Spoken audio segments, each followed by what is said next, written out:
Ho ho hey, what's up? Zane, the super high-tech hackery computer guy here. And it may be the holiday season, but there are just as many mainframes and firewalls and stuff to deal with as ever. And I need everything I do on this PC to be private and safe, which is why I use ExpressVPN. ExpressVPN encrypts my network data and reroutes it through a secure server, which means corporations can't easily spy on me and snatch up my data and sell it and use it to try and sell me stuff. My personal data is as safe as possible. Even more, ExpressVPN stops people from DDoS attacking me or tracking my location through my IP address. I can even make the internet think I live just about anywhere I want. Game beta only available in another country? I'm in. Or you know how streaming services always have loads of shows that just aren't available in your country? Watch this. I change my location to UK, refresh Netflix, and suddenly I can watch Friends.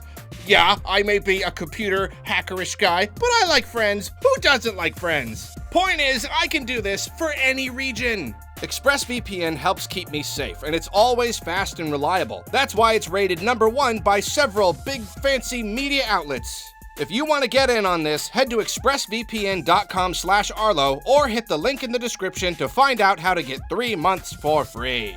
Now, if you'll excuse me, it's time to celebrate Christmas the only way I know how.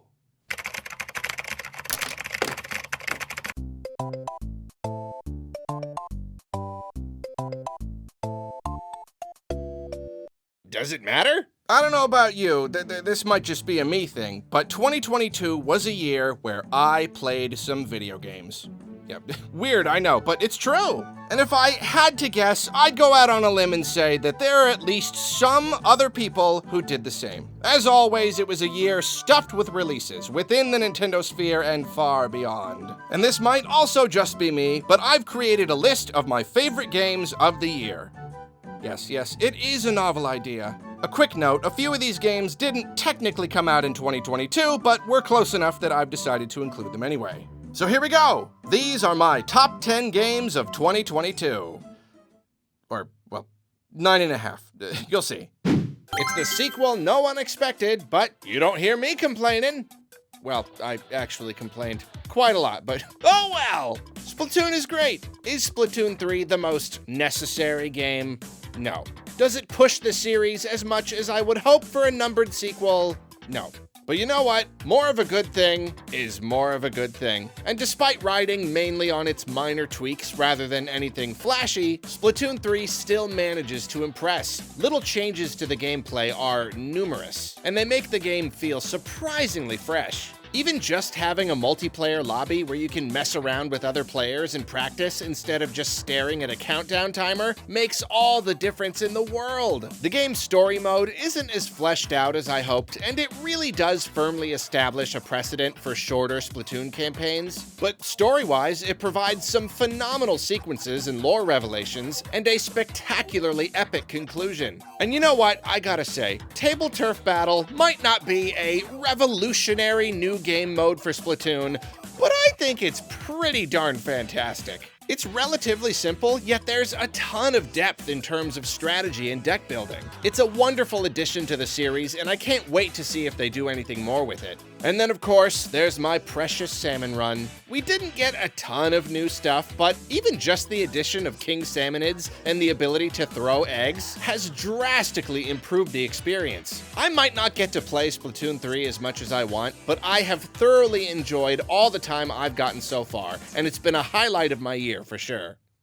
I know, I'm a filthy casual. Take a series I haven't really played since I was a teenager and stick it in a big open world with piano music and rolling hills and ruins and stuff, and suddenly I'm on board again. While longtime fans might have issues with the tonal shift, I'm sorry, it just works for me. Really though, I like the idea of 3D Sonic, but none of his games have interested me in recent years. But a free-roaming, sandboxy Sonic where you can just sort of be fast and have some silly fun and look at some nice scenery while you're at it? The concept sold me, and the game ended up being just about everything I was hoping for. Zipping around up and over hills, grinding and boosting and bouncing all over the place, it's just a blast. It has a really nice flow. You can just sort of wander around and do these little mini challenges as you see fit, stringing sequences together in a really satisfying way. And of course, the whole time you're collecting stuff, so you're progressing through the story and getting stronger even as you're messing around. The game is absolutely lacking polish, sadly. Mainly, Sonic himself is very stiff and awkwardly animated at times, and the game comes with a heaping helping of jank.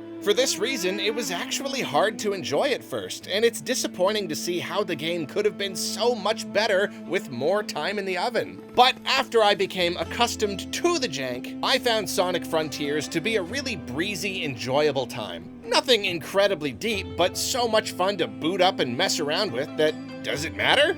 I just want to go fast, man. This game really came out of left field for me. The Forgotten City was originally a Skyrim mod that was later turned into its own game. I only played it because I saw that it was leaving Game Pass and it looked kinda interesting, and oh boy am I glad I gave it a shot. On paper, this sounds like your basic narrative game. It's about an ancient Roman city of people who are forced to adhere to a strange golden rule. It's a mystery, essentially. You've got to interview all the townsfolk and get to the bottom of things, and of course you've got dialogue trees and moral decisions to make and all that. Again, pretty familiar stuff. So then, what's the secret sauce that makes this game special? Well, it's just really, really incredibly good.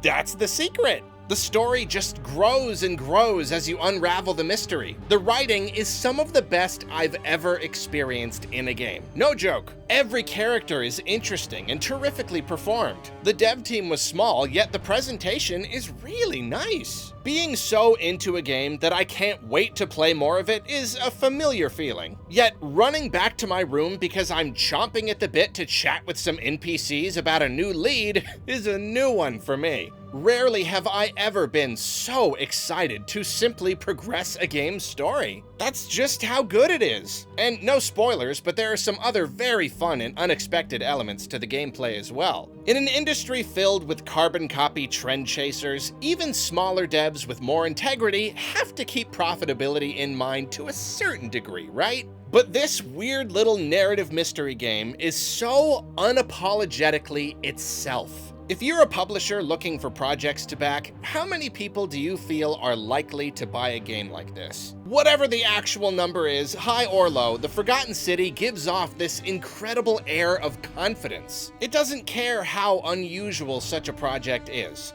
Its job is to deliver a fantastic interactive story, and that's exactly what it does with aplomb. I seriously cannot recommend it enough to fans of narrative games and mysteries. Speaking of forgotten locations, funny enough, let's trade our city for a whole land! Kirby and the Forgotten Land is Kirby's first big 3D game, and it is hard to imagine it turning out much better than it did. Sure, it's not some sprawling open world game or whatever, and if that ever happens, it could be cool. But even within the limitations of being a linear platformer game, it does so much. It takes the structure, design basics, and mechanics of previous games, translates them all to 3D, sticks the landing, and then expands upon those elements in incredibly satisfying ways. From the very first moment, it feels exactly like I always expected a 3D Kirby game to feel. It might be one of the smoothest transitions to 3D a game character has ever had. And of course, the big thing for me, the creativity. The post-apocalypse scenario is immediately intriguing. The incredible set pieces constantly support this theme, and the juxtaposition of these cute characters hanging around this eerie, weird, abandoned place keeps interest high. If Forgotten Land has one big weakness, it's that it's definitely too short. It could have used at least one more world, and as it is, hitting the ending is a little abrupt. However, there is still enough meat to the game that it feels like you're getting your money's worth. There's Waddle Dee Town, which is terrific for more reasons than I can list here, and you got all sorts of upgrades and collectibles to earn, which keeps you playing long past the credits. It's simply a joyous game. It's the colorfulness and unbridled optimism of a family-friendly Nintendo game, but with the creativity and narrative interest I feel too many of their games are lacking. So many elements coming together so perfectly elevates the game to a much higher artistic level. Kirby in the Forgotten Land is clearly a labor of love, and it paints a blindingly bright future for our little puffball. Resident Evil Village Shadows of Rose isn't its own game, but it is a standalone experience with its own character and unique perspective and mechanics, so I'm counting it. Also, it was simply one of the best things I played this year. Set after the events of Village, it follows Ethan's daughter, Rose, as she traverses a weirdo memory realm in a quest to free herself from her weirdo powers. It plays mostly like Village and even reuses a lot of its locales, but I feel like its specific execution and design make it feel like a fresh experience. Ammo counts are just low enough to keep tension high, and Rose's powers are useful, but unlock slowly and never feel overpowered, so it very much feels like a classic survival horror experience. Speaking of which, one famous sequence in Village set the bar very high when it came to scares. And surprisingly, this campaign has its own similar sequence that very much lives up. Between the intense gameplay, the phenomenal visuals, and the outright scares, Shadows of Rose spooked me more than a game has in a long time. Then on top of everything, the story is really fun, the central mystery is a doozy, and as with any good Resident Evil game, it all makes sense by the time the epic final sequence comes around. It might be tough waiting for each mainline RE title, but refreshing little romps like this make that wait much easier, and I can only hope Capcom decides to keep expanding and continuing their stories like this. Oh man, where to even begin with Pokémon Scarlet and Violet? It's the most incredible, invigorating, archaic, frustrating game I played this year. It's got so much to offer. It comes so close to being the grand home console Pokémon adventure we've been dreaming of. But then it just loves turning around and slapping you in the face sometimes. Most obviously, there are the performance issues. The game is buggy, it crashes with weird frequency, and there are entire areas of the game that run in slow motion for me, literally slow motion. But even beyond poor optimization, it's also just unpolished. Graphical elements range from good to fine to just plain bad. And of course, it's immensely frustrating that a game trying to push the series forward still relies on so many outdated ideas and even ignores the improvements introduced in Legends Arceus. And yet, at the same time, it sure is fun to play. An open-world sandbox-style Pokémon game sure is a wonderful thing to finally have. And most surprisingly, the story and characters are top-notch. I genuinely cared to see the game's multiple plot lines to their respective conclusions, and I even found myself shedding a tear a couple times, no joke. I've played a lot of the game, and I'm still working through all the post-game content, so my final verdict still hasn't quite materialized. You'll have to wait for my full review to get all of my thoughts. But despite its myriad of flaws, all of which were completely avoidable, which makes them that much more frustrating, I can't deny that Pokémon Scarlet and Violet has been one of the highlights of my year. In its own way, it's at least something like the Pokémon game of my dreams, and I've had an absolute blast with it. I can only hope that it at least bodes well for Pokémon's future. I think it does, but we'll see. Say the word Pikmin and my ears will prick up. Say the word Pikmin-like and I'll slowly spin my chair around and say something like, go on. There aren't very many Pikmin-likes out there, but fortunately the indie scene is slowly starting to deliver more Pikmin-inspired experiences, and The Wild at Heart is very likely the best one yet. It delivers most of what makes Pikmin fun, but puts a completely unique spin on the formula. It's got its own unit types and hazards. It's got a whole system of currency and collectibles and crafting and upgrades, which gives it some delicious depth. It's got a good story with lots of fun characters. Its world is incredibly dense and impeccably designed. Little stuff too, lots of ideas that feel like great additions to the concept. And the whole game takes place in a magical forest filled with old junk, giving it this incredible spirit of imagination in line with old adventure movies like The Goonies. The art and character designs are also terrific, straight out of a storybook. The Wild at Heart may be a lot like Pikmin, but it's anything but a simple copycat. It's a game that delivers quality on all fronts, and does so without ever compromising its clear artistic vision. It's an enchanting experience from start to finish, and even stands above most of the AAA stuff I played this year. Even putting the Pikmin thing aside, anyone who remembers being a kid and having adventures in their backyard will likely find a lot to enjoy here.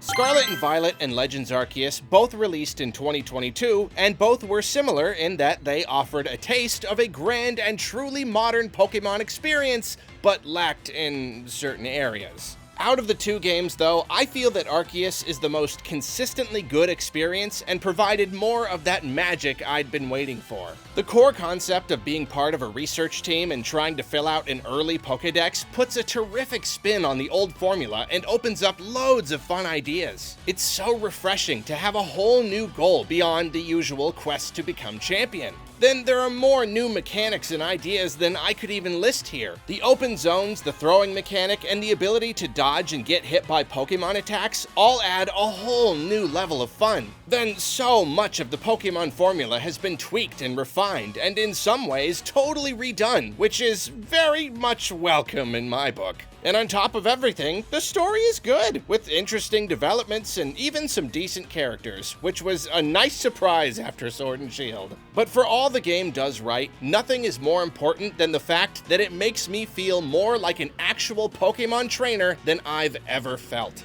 No Pokemon game has ever been this immersive to me. It hasn't felt this good to raise up a team since I was a kid. Pokemon Legends Arceus not only largely fulfills a decades-long dream, but it also stands simply as an incredibly fun and addictive experience that's all too easy to sink 100 hours into.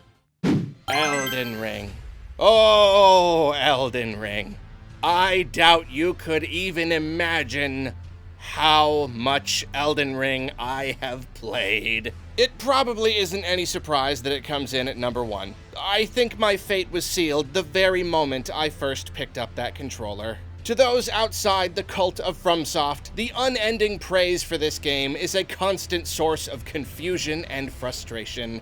But those of us who have pledged our fealty to Father Miyazaki, we share a love for Soulsborns so deep and so pure that we cannot fault our peers for not understanding it. It's not their fault. They simply haven't seen the light.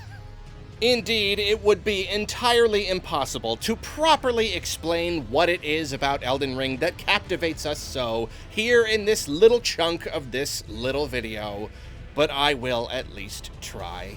The FromSoft formula, as seen in their modern games, is already so intensely engaging and addictive. The combat can be challenging, sometimes even feeling unfair. But you're given so many potential tools and options that victory is always within your grasp. Feeling that a boss is basically impossible, then finally managing to beat it is indescribably rewarding. But then even further, fighting it again later and not finding it all that hard at all because you've grown so much and understand the game so much more clearly is a whole new level of rewarding. It's a formula that slowly unfolds like the petals on a flower the more you play. The more you give, the more it gives back. And everything is made that much more enjoyable thanks to the world, the heavy atmosphere, the breathtaking environments, the subtle yet very deep lore. It's pure brilliance in nearly every way. So take that and stick it all into a massive open world? It's a combination so good, it still feels like a dream. Elden Ring's world is simply sprawling, yet every single area has been crafted with care. It feels more organic than probably any game world I've ever experienced. It's stuffed with secrets, and every single time you turn a corner or go through a door or discover an illusory wall, you never know if you're going to find an item, or a new boss to fight, or an entire new area of the game. The sense of exploration and discovery is simply unmatched. Previously, only Breath of the Wild had provided me with such a magical world to explore, and even that pales in comparison to the world of Elden Ring. And while this might not be the most graphically impressive game you've ever seen, the landscape lives up to the FromSoft pedigree and then some. Seeing these mountains and ruined structures in the distance, knowing that you can actually reach all of them, and the use of color and the atmospheric effects and the sheer scope of it all, I am legitimately struggling to put how I feel into words. The deep combat, the RPG mechanics, the lore, all that stuff, it already makes for such a great experience. But then to give us this world on top of it, it's one of the best games I've ever played. Simple as that. And play it, I have. I've spent more time playing Elden Ring than I want to admit. I talk about how I don't have a ton of time to play games, and that was true when the game launched. I really did not have time to play Elden Ring, and yet I still played so much Elden Ring. At least some work and sleep hours were sacrificed, I'll just say that. At a pretty low point in my life, when I was tortured by chronic insomnia and feeling more overwhelming stress than I have ever felt, Elden Ring was the one thing in my life that was purely good with zero downsides. And it was so good. It's so good. Elden Ring is good, and the best new game I played this year by, I don't know, 1,000%? I don't know. And I guess I should just stop there or we will never go home. Okay, this is my top 9.5 games of the year. That was the 9, so now it's time for the half. I'm not gonna fit it into the actual ranking because I'm actually completely cheating by including it at all. It did not release within the last few years, not even almost. But I played it so much this year that I feel like I have to include it somewhere. I have to at least mention it. It's Dark Souls 2. That's right, I played Elden Ring an impossible amount, and when I was done, I was so smitten by the FromSoft formula that I went on to play an absolute ton of Dark Souls, which I had played before, and also Dark Souls 2, which was new to me. Yeah, FromSoft took up the vast majority of my playtime in 2022. And I gotta tell you, Dark Souls 2 is a messed up game. It's so unfair. It's a nightmare of trash mobs. Janky hitboxes are a constant problem. Its hollowing system is so annoying. It can be so frustrating. It is clearly the worst Dark Souls game, and it is also one of the best games I've ever played in my life. It's an incredible experience. It delivers everything that makes these games so good. It's gorgeous, it's terrifying, and it's impossibly fun. There was once a time when, based on what I'd heard about this game, I thought I would never touch it in my entire life. And now, it's one of my favorite games. I love it so much, I played it for like a jillion hours. Then just this month, I started up a new file to help deal with the stress of the holiday rush, thinking I'd just mess around for a bit, and ended up running through the entire thing again. Dark Souls 1 made me think, I like parts of this, but I think I need something a little different. And then Elden Ring made me think, oh yeah, this is what I wanted. But then Dark Souls 2 made me go, oh no, yeah. Apparently I'm madly in love with all of these games, including Dark Souls 1. 2 is the game that officially turned me into a complete FromSoft freak. There were many games that I wanted to play in 2022 and didn't have time for, but among the ones I did manage to play, those were my favorites. If you are indeed one of the rare breed of people who played video games in 2022, please head down to the comments and let us know which ones were your favorites. Now, if you'll excuse me, it's time to finally start playing all the stuff I missed this year. Like Dark Souls 3.